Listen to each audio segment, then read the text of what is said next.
आज आपण बनवूयात फेमस तोगरी बेल्ले चटणी। खूप सोपी आहे करायला।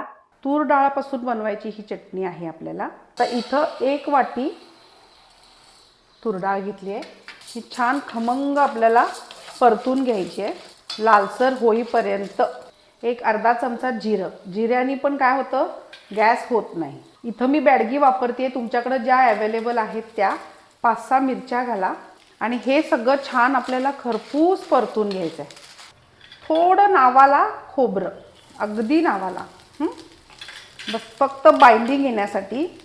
2 कढीपत्त्याची दांड्या काढून, एक अर्धा इंच आलं आणि चिंच एवढं घालून एकदा हलकंच परतून घ्यायचं। तर तो करपतो, कारण तूर डाळ भाजायला आपल्याला वेळ लागते। तर चवीपुरता मीठ आणि थोडासा गूळ घालायचा। हे बघा अशी चटणी व्हायला पाहिजे। थोडंसं तेल, मोहरी, कढीपत्ता, हिंग